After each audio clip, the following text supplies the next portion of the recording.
We'll do one more real quick, and this is gonna jump around. These stories are gonna jump around a lot. I don't have them like backed up, in order. And besides, it's gonna be the ones that I'm inspired to tell at the time. This one is gonna be about how I met my spotter. Her name was Ariel, and the thing is that I dated this girl earlier in middle school. Before this was in high school when I met Ariel. I was 19. When I finished my training, so I must have met her about 18 thereabouts, 17, 18. And it was a relatively short time in training, was about just over a year or so, um, that we were training together, and it went by quickly. I was a very quick study, and she used to praise me on that. She used to actually be pretty surprised about it. She was kind of bewildered as to how I picked things up so quickly, but um, I dated this girl, and she used to tell me stories about this other girl, and she told me how weird she was, and had how she had all these odd, like, she lived with, she tell me story like wacky stories, like she lives with a coven of witches, and she's, she her parents are she has two lesbian moms, and a bunch of aunts there, and she lives with a coven of witches, and they all practice witchcraft and crazy, you know like devil worship and shit like that. She would tell me these outrageous stories about this girl, which later turned out to be Ariel. And she didn't live with a coven of witches. She had spiritual parents, a spiritual upbringing, and she was well trained and well versed. It was her lineage, her heritage that she passed on to me as a spotter. But that was a coincidence, a synchronicity, that I was dating this girl. And the girl that I was dating, she was a total flake. She was a weirdo. That was the first girl I ever actually dated, and I didn't know what I was doing or how to handle it, and it kind of came off as like, is this how it's supposed to be? But no, no, she was a real weird kind of a flaky girl that did a lot of strange, kind of awkward antisocial things, and she told me these awful stories about this girl who was a friend of hers. It was because they had a falling out that she was bad mouthing Ariel. But later on, ran into the Celestine prophecy. A friend gave that to Boob and I. We read it and we saw it. We started following the synchronicities, and just getting just amazed by it. As I've shown you about the chapter 3, you get to chapter 3 where it tells you about how to see fields, how to see auras or halos around things, and basically you just put your fingers like that, and you gotta look. You want to have. It's best to have a light coming down on your hand, or on your hand. You're doing it with your hand first to practice. Um, you want to have a light that's shining onto your hand, but not in the background. That the background is dark and that there's a shadow on the wall. And you want to just look for the string. There's going to be strings between your fingers. There's a field around it. It looks silverish to me, kind of like staticky white silver, glitter almost. But other people say they see colors. Again, I have a color deficiency, or maybe I'm just not like good enough at it. I don't know. But once you see that halo around, that field around, which is static, that's like electromagnetic static. Once you see that, and you see the strings connecting, then you'll be able to focus your eyes directly on it. But for the most part, when you start, you're going to want to unfocus, drop your focus, so that you're kind of more looking at everything at once, so that even look at the shadow in the background of the wall and kind of get this in your periphery. Is what you're trying to get at. You're going to see these things in your periphery until you learn to focus directly on them. Then you can work your eyes like a muscle and focus on them and see them better.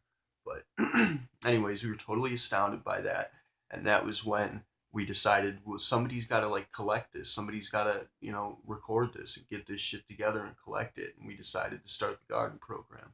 And the garden program was going to be just building a library, collecting people to work on studying these things and get information together so that we could give it to more people and spread it out. We wanted to help this critical mass along. We wanted to help awareness of this synchronicity spread, because the book told the prophecy of the Celestine prophecy was that more and more people would become aware until there was a critical mass, and it would boil over and the whole world would be changed because of it, because everybody would become aware that the world is alive and that it's speaking to you. In fact, it's kind of calling out for our help right now. been calling out for our help for a long while, and so we wanted to help this process along, help speed up that evolution, and help the planet because it's our friend. This is our home. This is our friend. This is our love. This is everything. It's our God figure. It's our actual living world. It's not some fucking abstract thought to have drifting off some dude in the clouds, looking down on us. No, it's right here. It's this. This. It's alive and it's real. It needs your help. Anyways, uh, followed the synchronicities to meeting Tatiana and her friends Julia, Lily, the other founders of the initiative who are not with us right now. Although we do work with them from time to time. They're still with us. They're just they're doing their own thing. They have their own initiatives to work with. They all started their own thing. We all branched out. They're somewhere in China, I think. But um, we go to the Phoenix Coffee Shop, and that became kind of like our headquarters for a while. That's where everybody hung out, especially the hippies. And I go in there, and I got this weird feeling like deja vu, and like I know this place, or I know this, like there's something here that I know I'm missing. Like what's going on here? And I get this really strong intuitive feeling about it. And Toddy says, "There's somebody I want you to meet."